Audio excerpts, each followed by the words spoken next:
welcome back to our F1 2020 Ferrari Return to Glory career mode. Today we are starting, well, it's going to be quite a long break actually until the next Grand Prix. It's about 6 weeks I think that we've got now because of the shortened calendar before we come back with the Belgian Grand Prix. So I've got a bit of time here then to put some more upgrades on the car. Obviously we need to catch up a bit with durability, so we're going to start doing that. We've got the first upgrade on the car. We're now going to try and get some more on then. I think the turbo is what we need sort of more urgently at the moment, so that is the first one that we're going to do. But then we've also got the IC that will be available to us then. I had to fast forward a week to get some more resource points to be able to do that, but we're going to get that on the car as well now then. We should have the turbo on I think before the next race, but the IC then will be I think a week later than that. And we fast forward time then, that did indeed come through then. But we are now then at the 3rd of August then. It's just over 3 weeks then until the next Grand Prix, so we're now having the summer sort of shutdown that all the factories have, and we now advance time past that then to what will be race week then for the Belgian Grand Prix.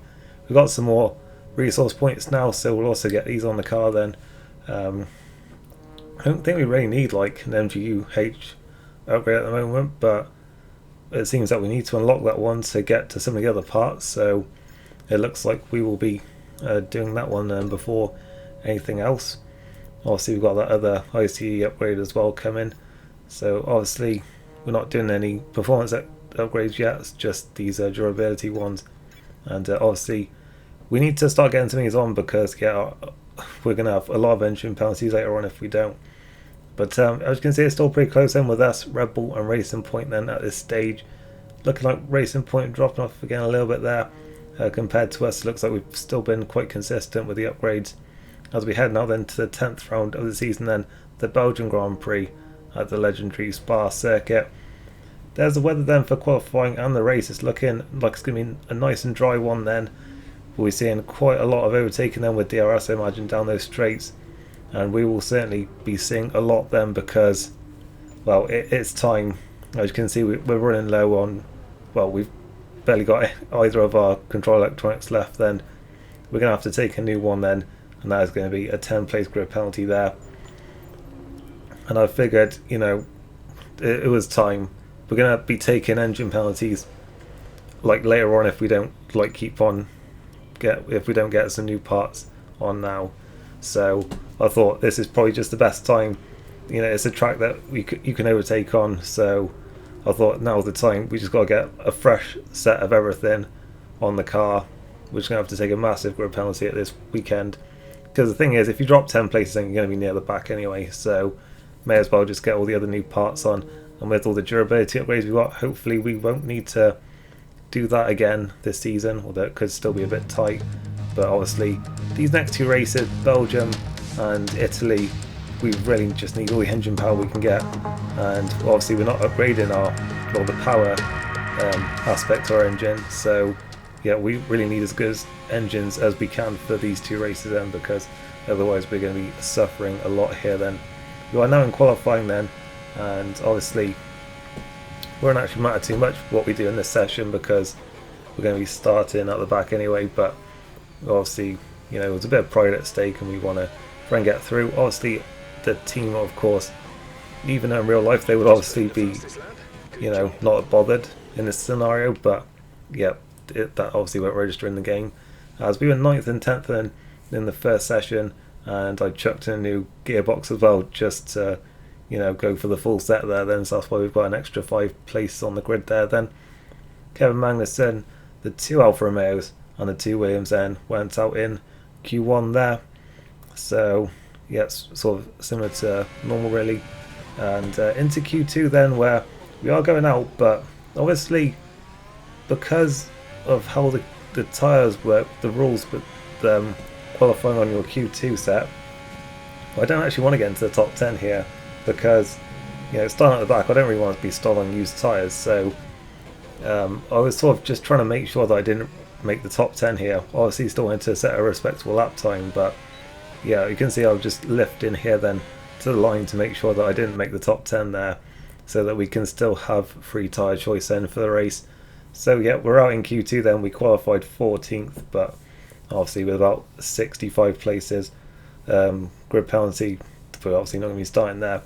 So we'll see then what we can do on race day, I guess. But this sadly does mean that we've lost another point there to Albon in the rivalry. So it's already looking like we may well have lost this one, because obviously we're going to have a bit of a difficult second half of the season, I'm guessing. And obviously we're already on the back foot here with this rivalry. So yeah, this could be a bit of a tough one to overcome here. But we'll see then what we can do in the race tomorrow then. We'll be starting last on the grid, but what would there be in a dry race?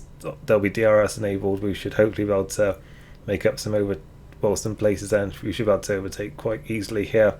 So yeah, without further ado, we'll head into the race. We're in Belgium once again for today's round of the Formula One World Championship. It's a race the great Ayrton Senna won 6 times, and in 2019, Charles Leclerc became the first driver to take their maiden win here since Michael Schumacher in 1992. Spa-Francorchamps today, a circuit that spans 4.35 miles. There are tons of elevation changes along the way too. 19 corners making up this circuit, with 9 of those to the right and the remaining 10 to the left. This track is a great one for fans of pure speed. The average lap speed comes close to a whopping 145 miles an hour. Alongside me once again for coverage of today's race, it's none other than the great Anthony Davidson. Let's have a chat about McLaren. What do you make of their performance so far this season? Well, the atmosphere within that team seems very positive at the moment. Everyone seems like they're in great spirits and having a lot of fun doing what they do, and that's definitely contributed to the performances we've seen. Let's run you through the driver grid order for today's exciting race. Good job yesterday from Valtteri Bottas. The Finn starts from pole position, and Lewis Hamilton completes the front row. Looking down the rest of the grid, we have Verstappen, Albon, Charles Leclerc and Ricciardo, Perez, Sainz, Stroll and Lando Norris, Kvyat, Gasly, Romain Grosjean and Magnussen, Raikkonen, Ocon, Antonio Giovinazzi and George Russell, Latifi and the scientist. Now, it's almost time for lights out, so let's go down to the track. The team have actually just given us the standard strategy, really, just start on the soft tyres and go over to mediums. I guess the tyre wear here isn't too bad, and they feel that I would be better off just being on the quicker tyres at the start, I guess, maybe to just make it through the field, I guess, early on. Wasn't really sure how much fuel to put in here. Also, I wanted to push quite a bit, so it would have been good to overfill a little bit then, so I could run in higher engine modes a bit more. So yeah, I was just trying to decide how much I'd want to put in there. But obviously, well, we've got quite a big task ahead of us then today. Obviously, the good thing is that we'll have, you know, almost brand new engine parts now then, having only put them on this weekend. So yeah, the car should be in good condition then to, you know, just start picking off places then. We should be faster than a lot of these cars, even with our engine not being what it was. But we'll see what we can do then. The lights are coming on now. And away we go. And it's a pretty good start then with straight past Latifi there. And we're going to try and aim for this inside line if we can then towards turn 1. Giovinazzi's really gone for into turn 1 there as well. And there's front wing flying about there. All bits of debris there bouncing around the track there. We've made quite a few places then. We're up to 14th already, but Grosjean is coming back at us here then. And even with overtake, he's overtaken us there. And we're back down a place. So yeah, that didn't exactly go to plan there, but we've still made up quite a few places off the start then. As we see, it's all getting very close then, 2 or 3 wide there up in front of us towards Le Combe. Into Le Combe chicane now then, and it's single file through here then, and we didn't get close enough to Grosjean there to make the pass. But yeah, we saw Giovinazzi then, had a great start. He's made it all the way up to 12th, but he was very slow there then, and around the outside of Rivage, we see that Norris and Grosjean were being backed up there. And well, we managed to pass Grosjean then around the outside and into the corner with no name there on the inside. But yeah, Giovinazzi looking very slow then. It's looking like it was his front wing there that was bouncing down the track earlier on, because he's going very slow there through Pouin. Here comes the Lando Norris overtake then of the episode into the Fagnes chicane. we're side by side once again then for I think the 8th episode in a row now then, and we passed the McLaren driver. Have we? It's hard to say because Giovinazzi's going so slow in front of us that we just can't make any progress here, but on the inside line for that next turn we managed to get ahead then, and we should now hopefully get a good run then on the Alfa Romeo here, which I think must be missing some front wing here because of how slow it's going. We've already dropped 3.5 seconds to Kvyat, who's next at the road, so we really need to try and get past straight away here if we can, and up the inside into the bus stop chicane. We are thrown into 12th place, 8 places gained already then as Giovinazzi pits there, and in fact so does Raikkonen there, you can see on the mini map. So both Alfa Romeos then, it looks like, were damaged there on that first lap, so that was obviously not at all what they would have wanted. Here's a replay then of the start. We can see Bottas led away from pole position there, but it's looking further back than we're going to look at, and in fact I think the two Alfa Romeos touched there. I think maybe Giovinazzi ran into the back of Raikkonen as he was charging at the inside, and it did look like there were two different front wings there that had damage there. You see that on board from Giovinazzi, and yeah, he just ran straight into the back of Raikkonen there, and that pushed him into the Haas that was in front of him. So yeah, that was a bad moment there then for the team, and yeah, pretty big mistake there from the Italian.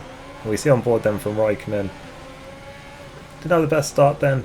Obviously has been known as the king of Spa, but it doesn't look like it's going to be his day today then. He's been pushed in the back there and run straight into the back of the Haas in front of him. Up at the front then we see split strategies from the two Mercedes there. Bottas on pole went through on the medium tyres by the looks of things, but Hamilton on the softs then, returning the favour from last time out then. He's gone aggressive at turn 1 this time, and running outside he's taken the lead of the race. And then later on in that lap we see that, well, everyone was bunching up behind the Alfa Romeo there, and we managed to overtake Grosjean running the outside. On to lap 3 then, where we finally caught up to this group now then, and that was because there's quite a battle going on in front of us then, all the way up to the two Red Bulls in 3rd and 4th. I think they were battling quite a bit, and that was sort of halting their progress a bit, but they'd have a little bit of a gap then to the cars that were battling. I think it's sort of this second train goes up to about 6th then, where Carlos Sainz is, but yeah, the two Red Bulls and then Charles Leclerc weren't too far up the road either. So it's all getting very tight here then. In fact we see 3 wide up in front of us then on lap 5. Into Le Combe, we see Gasly there out of shape, but it's looking like everyone has made it through that turn there. Despite getting 3 wide, we've nearly run into the back of Kvyat there as they all slowed down where you wouldn't normally slow down. But yeah, that was all getting very tight there then. We really just need to make up some place here because these guys are all going so slowly here that we're starting to really lose a lot of time to that second group up in front that is battling for a podium here. Meanwhile we're just mired down in 12th place because we can't get any moves done here. But into the bus stop chicane then we finally catch Kvyat napping there a bit. In fact we run into the back of Stroll as well, but luckily didn't get any damage there, and we have finally made up another place then up to 11th position. As we see then that battle that was going on in front of us here, Sainz, Perez and Gasly all battling it out there for I think 6th place there, and it all got very close there, but it was Sainz through the middle there by the looks of things that made it through and took that position. So yeah, some incredible battling going on there, but it just slowed everyone down a lot. And then we finally see then the pass that we made on Kvyat, as we see that both Grosjean and Norris were joined onto the back of that train as well, so we really needed to get on with it there. As we skip another lap then, and Sainz is in quite early there for a pit stop, and that we're going to use that to our advantage then, as the 2 racing points were quite slow. And I'll get a good run then on Stroll in towards the first corner here up the inside, and we have made it through then by looks of things, as Lewis Hamilton's also coming quite early as well then, and he's rejoined then in 6th place. So I don't think we're going to be able to pass him here then, because I think he'll be straight back on it here then and going after Perez in front of us, but you know, that could play into our hands a bit then if he sort of pushes Perez back down towards us here. As we see then the racing point went defensive, but I don't think there's any chance there of holding back the Mercedes there, and Hamilton moves up a place then and can now sort of start putting that undercut to some good use there. I was on to lap 7 then, we see that Perez pits, and yeah, that releases us then because we were looking quite close to overtaking him there. Our teammate is also in then for his pit stop, so that puts us up to 5th place at this point, but we will be pitting at the end of this lap, so we'll see exactly where we'll be then afterwards. We've got Gasly 3 seconds up the road, who we really want to be catching up to, because I feel like we've got a faster car than him. But we also need to watch out behind us here, because we've got the racing point with the Mercedes engine then. That's going to have a good run on us here down the Camel Straight here. We're going to have to go defensive, and we're just parking it in the middle of the road here then, and Stroll is alongside us then, but we managed to outbrake in there and maintain the position for the time being. But yeah, we're really under pressure then in that high speed section, so yeah, we want to be getting a move on here. Hopefully have a good stop and then try and go after Gasly if we can here. I believe he also, I think he actually went another lap there, so hopefully we can get a bit of an undercut on him. We've also got Stroll then and Kvyat that both pitted on that lap, so yeah, they're at the same time as us. We got a good stop compared to them.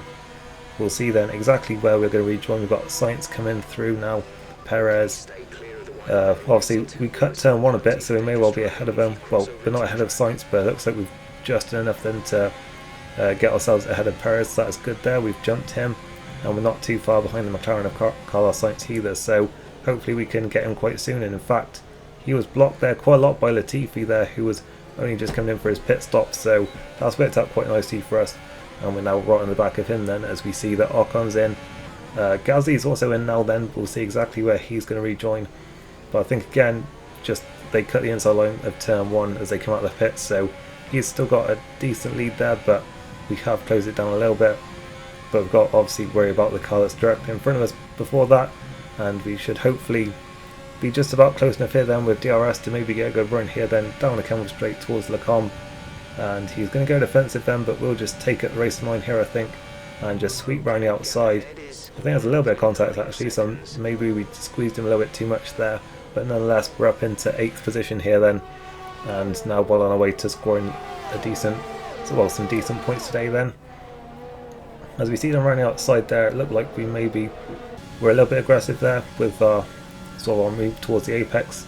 We see on board then from Sainz, he went to cover the inside line, and to be fair I think he could have backed out of that one, but yeah, just had a bit of contact there, so we managed to get ahead of him then, and it took quite a few laps then to catch up to Gasly. The gap was only coming down by like a couple of tenths a lap, but obviously once you get into, well, within a second, then you get the extra boost from DRS, so that was sort of helping us quite a bit then, because just once we broke that 1 second barrier, we were able to start closing a bit more here then, and really put that slipstream and DRS to some good use here. We close up then right into the back of him here on lap 17, so we should be getting pretty close here to making a move, I would think. Ricciardo is going to be the next car at the road then, 3 seconds ahead here, so he may be a bit too far for us then in this race, but I think we should really be hoping to get the AlphaTauri here of Pierre Gasly. As we head down the Camel Straight now then, it's looking like it's going to be a bit more straightforward than it was actually against Sainz there, and indeed it is. We're up to 7th position there without too much difficulty in the end, and yeah, we'll see if there's anything we can do about Ricciardo here then, 2 seconds up the road. And unfortunately it was looking like that wouldn't be the case then. We just weren't closing enough, and I think probably the hard tyres were starting to, you know, be about the same performance as the mediums then as the tyre wear started to kick in. But we now skip then to the final lap. You can see it's the final lap from the steering wheel. Valtteri Bottas then on that alternate strategy is right on the back of Lewis Hamilton then, and down the Camel Straight the two Mercedes are side by side, and it's Bottas then who takes the lead and is looking like for the second race in a row is going to be on course for victory here then. So we're starting to see a bit of a turnaround here in the 2020 season, because Bottas then is on form here, and well, that wasn't it on the final lap, because further back Alex Albon then is also making a move then on our teammate Leclerc, and that's going to be for 4th position then, and the Thai driver moves himself up into P4 there. So yeah, some action going on in front of us, but for us we just couldn't catch up to Ricciardo in the end. I think it was just a case of the hard tyres started to, you know, reach the stage where they were probably a bit better than the mediums there, as the tyre wear kicked in. But still for us though, 7th position from the back of the grid, I think we should certainly take that one, because we probably wouldn't have had that if we'd used our old engine parts. We crossed line for P7. Okay, pick up rubber and bring it home.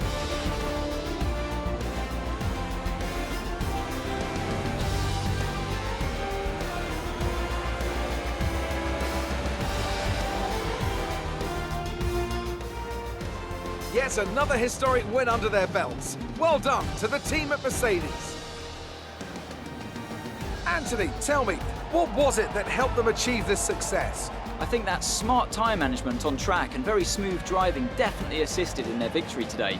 That combination meant they got the absolute maximum out of their tyres at all times. Mercedes are on top form once again after an excellent race weekend. It's great to see them up on that podium once again.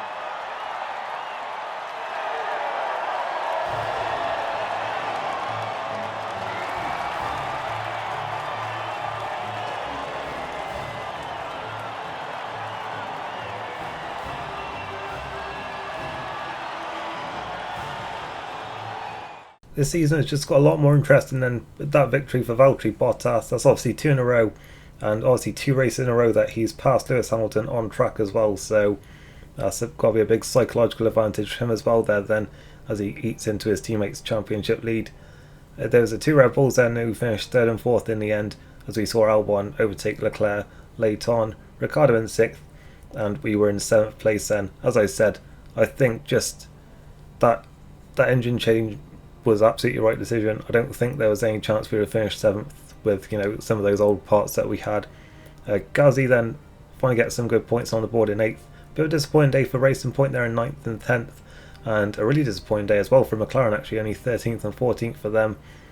George Russell was the only retirement of the race, and that was right near the start. I actually completely missed that one there as I was going through this, but yeah, in the driver's standings then we see that the gap has now come down then. It's less than a race win now then that Hamilton has in hand. Bottas only 23 behind. It's still looking like very much like a 2-horse race then, as they continue to pull away from the 2 Red Bull drivers, who in turn have pulled away from both us and Charles Leclerc there, our teammate, closing on us a bit today then as well. Looking further down, Ricciardo has made up a couple of places today then, overtaking both his teammate and Lando Norris there. And then in the constructors we see that Mercedes are 149 points clear after extending their lead again today. They're surely not too far away from wrapping up that constructors title, and Red Bull I think are probably quite close to securing 2nd place as well then, as they pull away from us. So yeah, McLaren, a bit of a bad day for them, but they hold on to 4th due to Racing Point having a bit of a bad race as well. The fans really seem to enjoy that. You made it look easy. Do you think that grid penalty was justified?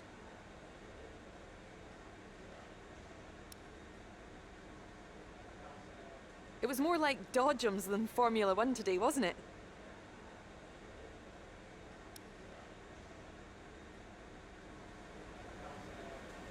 Well, thanks anyway. Despite that recovery drive, we're going to lose even more to Alex Albon today then in our rivalry battle there. So it's looking very much like he is going to win this one then already, even though we still got 5 races apparently to decide this. We did get a nice acclaim boost today then, so it's good, because obviously, you know, we stalled a bit with that then at the last race. It was quite a bad one. So yeah, it's good to be back on track a bit then today with that result, and we will hope now then that we can carry that through to the next race, which is the Italian Grand Prix at Monza, the team's home race. What chance we got then with this engine, which is starting to drop down the order on a high-speed track like Monza. We will have to wait and see then, and yeah, hope you enjoy this one, and I hope to see you for the next one as well. Thank you for watching, and hope to see you then.